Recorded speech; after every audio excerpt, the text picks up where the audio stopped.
Number one అంటారు. అసలైన number one Guru Kashi university.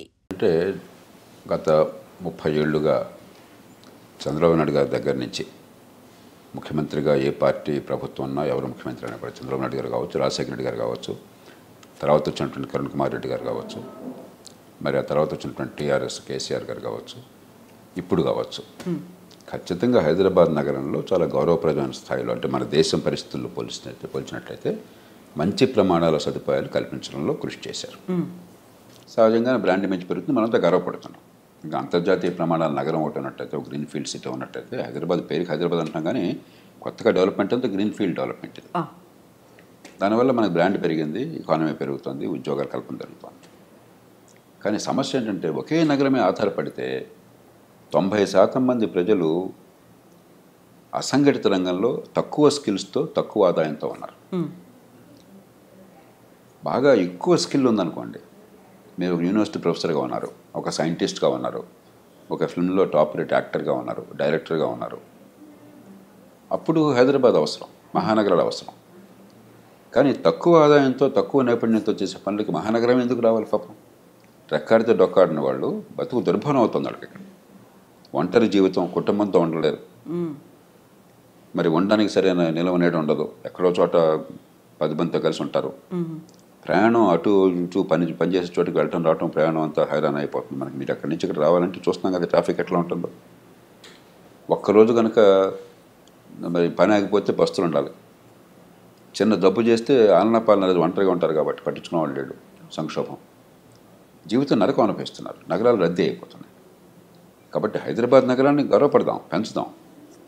కానీ 100కి 60-70 మంది గ్రామ ప్రాంతాల్లో ఉన్న దేశంలో ఆ గ్రామాల నుంచి ప్రతి వాళ్ళు హైదరాబాద్కి పోకపోతే బతుకు తెరువు లేదన్న పరిస్థితి కాకుండా స్థానికంగా చిన్న పట్టణాలు వచ్చినట్టయితే, ఈవేళ మనకి అన్ని చోట్ల టెలివిజన్ ఉంది, కరెంట్ ఉన్నది, మొబైల్ ఫోన్లు ఉన్నాయి, డిజిటల్ టెక్నాలజీ, కంప్యూటర్లు ఉన్నాయి.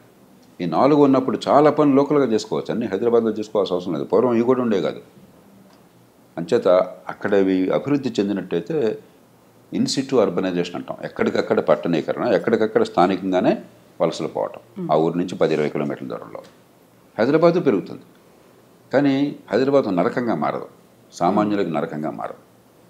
ఇప్పుడు సామాన్యులకే కాదు, ఇవాళ హైదరాబాద్లో ట్రాఫిక్ చూస్తే మీకు అర్థమవుతుంది ఏం జరుగుతుంది. అంచేత హైదరాబాదు జనసాంద్రత పెరగడం గొప్ప విషయంగా అనుకోకూడదు. అమెరికా చాలా సంపన్న దేశం కదా.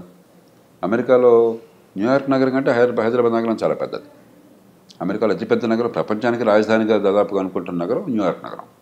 న్యూయార్క్ కంటే హైదరాబాద్ పెద్దది. అలాగే అమెరికాలో మహానగరాలు న్యూయార్క్ తర్వాత ఉన్నది లాస్ ఏంజలస్, ఆ తర్వాత షికాగో. ఇవన్నీ 30 లక్షలు, 40 లక్షలు, 50 లక్షలు, 60 లక్షలు అంటే చాలా గొప్ప రకంగా. మిగతా నగరాలని 15-20 లక్షలు. హ్యూస్టన్ 4వ నగరం అంటాం. మనకి ఏదో కోటి నగరం అయితే గొప్ప అనుకుంటున్నాం. ఈ కోటి నగరాలు చాలా కావాలని కోరుకుంటున్నాం. మహానగరాలు కొన్ని అవసరమే, కానీ ఎక్కడికక్కడ చిన్న పట్టణాలు లేకపోతే బ్రతుకు నరకం అవుతుంది. ఆర్థిక అభివృద్ధి అందరికీ విస్తరించదు.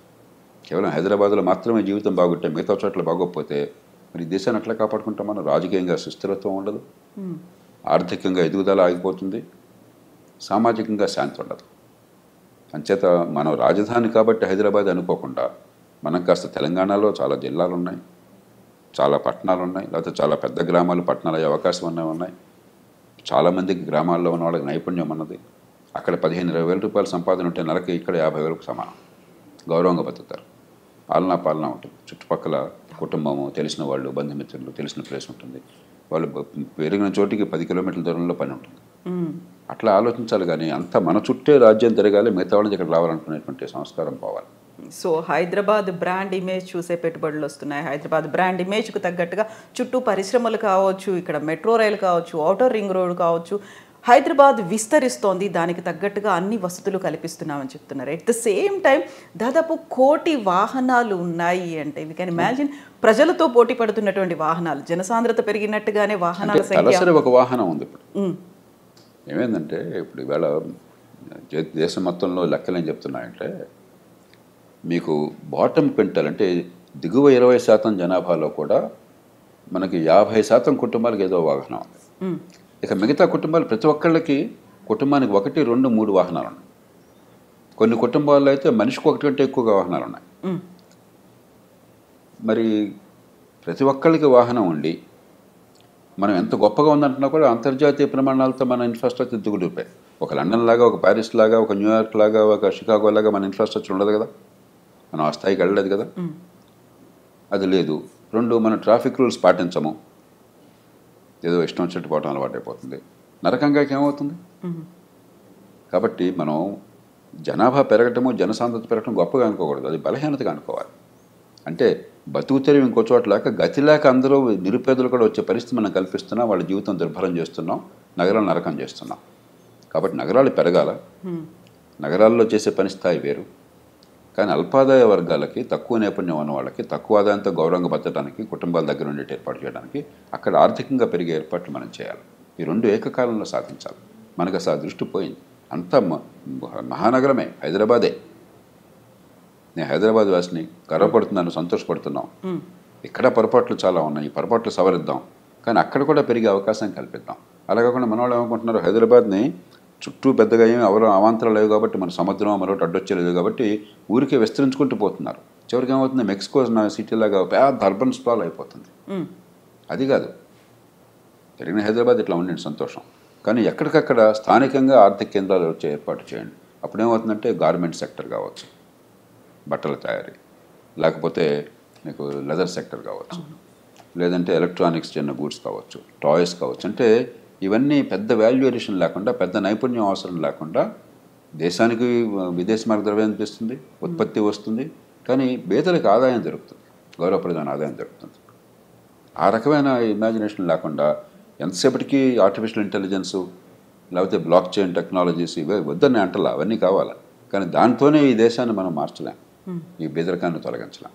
సో ఫ్లైఓవర్లు కావచ్చు, మెట్రో రైల్ కావచ్చు, ఔటర్ రింగ్ రోడ్ కావచ్చు, ఇవన్నీ కూడా హైదరాబాద్ కేంద్రంగా హెచ్ఎండిఏ కూడా ఆలోచిస్తోంది ఎలా విస్తరణకు తగ్గట్టుగా మెరుగైనటువంటి వసతులు. సరే, ఇప్పుడు జనసాంద్రతల్లో ఢిల్లీని మించిపోయింది, కాలుష్యంలో బెంగళూరుని మించిపోతుందా, లేకపోతే ట్రాఫిక్ జాముల్లో మించిపోతుందా, ఢిల్లీ బెంగళూరు వీటితో పోటీ పడుతుందా అనుకున్నప్పుడు ప్రత్యామ్నాయాలు ఎలా ఆలోచించాలంటారు సార్? ట్రాఫిక్ విషయం ఒకటి ముఖ్యమైనది మీరు చెప్పారు. ఇప్పుడు ఈ మధ్యకాలంలో బెంగళూరు గురించి అందరూ చెప్తున్నారు ట్రాఫిక్ అధ్వానంగా ఉంటున్నాను. మనం బెంగళూరుతో చాలా తీవ్రంగా పోటీ పడుతున్నాం. నేను ఖచ్చితంగా మాట చెప్పాను. ఈ మధ్య 2-3 సార్లు నేను బెంగళూరు వెళ్ళాను, ఎలా ఉందో నాకు తెలుసు. మనకి హైదరాబాద్ దాదాపు ఆ స్థాయికి వచ్చేస్తాం. ఎందుకంటే వాహనాలు పెరిగినప్పుడు మనం ఏం చేయలేం. ప్రపంచం అంతా అనుభవం ఏం తెలియదంటే, మీరు ఎన్ని ఫ్లైఓవర్లు కట్టినా అది కట్టొద్దని అంటలా, కట్టాలి. ఎంత రోడ్లు విస్తరణ చేసినా కూడా పబ్లిక్ ట్రాన్స్పోర్ట్ లేకుండా, మంచి క్వాలిటీ పబ్లిక్ ట్రాన్స్పోర్ట్, మెట్రో కావచ్చు, ఆర్టీసీ కావచ్చు, ఎంఎంటీసీ కావచ్చు, ప్రైవేట్ ట్రాన్స్పోర్ట్లు కావచ్చు, ఇవన్నీ లేకుండా, అవన్నీ ఇంటిగ్రేట్ చేయకుండా, సమన్వయం లేకుండా, కుడి చేయడానికి సంబంధం లేకుండా నడుస్తున్నాయనుకోండి, మీరు ఏ తలకిందులుగా తప్ప చేసినా కూడా రద్దీని ఆపలేరు. అమెరికా కంటే గొప్ప ఇన్ఫ్రాస్ట్రక్చర్, అమెరికా కంటే పెద్ద రోడ్లు మనకు రావు. అమెరికాలో చూస్తే మీకు కనిపిస్తుంది ట్రాఫిక్ అంత నరకమా, ఎందుకంటే అక్కడ పబ్లిక్ ట్రాన్స్పోర్ట్ పెద్దగా ఉండదు, కొన్ని సిటీస్లో తప్ప. కాబట్టి క్వాలిటీ పబ్లిక్ ట్రాన్స్పోర్టు, అది కూడా అన్ని రకాల మల్టీ మోడల్ ట్రాన్స్పోర్ట్ని సమన్వయం చేయాలి. ఒకే ఒక టికెట్తో అందరూ ఒకే అథారిటీ కింద నడుస్తూ లాస్ట్ మైల్ కనెక్టివిటీ అంటాం. మా ఇంటికి సుఖంగా వెళ్ళే ఏర్పాటు కావాలి. మనకేమవుతుంది, ఇప్పుడు చూడండి, చాలా గర్వించదగ్గ మెట్రో నిర్మాణం జరిగింది. ఎల్ఎన్టీ ప్రైవేట్ సెక్టర్ వచ్చింది ఇక్కడికి, దాదాపు 70 కిలోమీటర్లు జరిగింది. ఇంకో 70-60 కిలోమీటర్లు చేస్తామంటున్నారు. మనకి వాడు 20,000 కోట్ల పైన ఖర్చు అయింది. వాళ్ళ పరిస్థితి ఏంటి, ఆ మెట్రో మీద పెట్టిన ఖర్చుల మీద వడ్డీ రావట్లా. రోజుకు 2 కోట్ల రూపాయలు వాళ్ళకి ఆదాయం వస్తుంటే నడపగలుగుతున్నారు. ఆపరేషనల్ కాస్ట్ అంటే అది వరకు కవర్ అయిపోతాం కంఫర్టబుల్గా. కానీ వడ్డీ రోజుకు 4 కోట్ల రూపాయలు అంత. ఎప్పుడైతే వడ్డీ కూడా వాళ్ళు పెట్టిన ఖర్చుకి పోయినా, పెట్టుబడి పోగా వడ్డీ కూడా కష్టపడాల్సి వస్తుందో, ఎల్ఎన్టీ నిధుల నుంచి ఇవ్వాల్సి వస్తుందో, వాళ్ళకి కొత్తగా ఏం చేయాలని కోరిక కనిపించట్లా. నిజంగా ఇప్పుడు ఏమవుతుంది, ఇంత ఖర్చు పెట్టాము, దాంతో ఈ లాభాలు ఆర్జించే పని, చివరికి ఆ డబ్బంతా మనకు పోయిందని చెప్పిన బాధ కలుగుతుంది ప్రైవేట్ కంపెనీకి. ఈవేళ విపరీతంగా రద్దీతో మెట్రో నడుస్తాం. చాలా లైన్స్, మీరు ఎవరైనా మెట్రోలో వెళ్ళామని కనుక్కోండి, విపరీతం రద్దీతో. ఇటీవల కాలం దాకా, కొన్ని నెలల క్రితం దాకా గంటకోటి నడిచేది. ఏమిటాయా అని చెప్పంటే, కుట్రప్రాణాలాగా మన యుద్ధం కోల్పోయినట్టుగా. ఇన్ని వేల కోట్లు ఖర్చు పెట్టిన తర్వాత ఆ మెట్రో రైలుకి కావాల్సిన రైలు కోచెస్ కొనడానికి డబ్బులు లేక, ఆ 50-100 కోట్లు ఖర్చు పెట్టడానికి డబ్బులు లేక, దానికి రైల్వే వాళ్ళతో సంప్రదించి మాకు కొంచెం లీజ్ మీద ఇవ్వండి అని వాళ్ళు బతిమాలే పరిస్థితి వచ్చింది. ఆలస్యమైంది. ప్రస్తుతం 15 నిమిషాలకు ఒకసారి నడుస్తుంది. ప్రపంచంలో చాలా చోట్ల నిమిషానికి ఒకసారి నడుపుతారు. మీకు బాగా రద్దీ ఉందంటే డిమాండ్ ఉంది కదా, డిమాండ్ ఉన్నప్పుడు మీరు ఫ్రీక్వెన్సీ పెంచాలి కదా. ఆల్రెడీ మొత్తం మీరు ట్రాక్ అంతా నిర్మాణం చేశారు కదా. నిర్మాణం చేసినప్పుడు నిమిషానికి ఒక రైలు వెళ్ళినా 20 నిమిషాలకు ఒక రైలు వెళ్ళినా కూడా ఇన్ఫ్రాస్ట్రక్చర్లో తేడా లేదు. మీకు కావాల్సిందల్లా ఈ కోచెస్ ఈ ట్రైన్స్ కావాలంతే. నెంబర్ పెంచాలి. వారిని అడిగితే వారు ఏం చెప్తున్నారు, ఇప్పుడు మాకు ఒక 10 ట్రైన్స్ అదనంగా ఉంటే 10 మూడు 30 కోచెస్, ఒక్కొక్క కోచ్కి 10 కోట్లు అవుతుంది. 300 కోట్ల రూపాయలు ఉంటే ఎంత ఫ్రీక్వెన్సీ కావాలని వేస్తాం. 300 కోట్లు లేక 24,000 కోట్లు ఖర్చు పెట్టిన తర్వాత కేవలం 300 కోట్లు లేక నగర అవసరం తీరట్లా.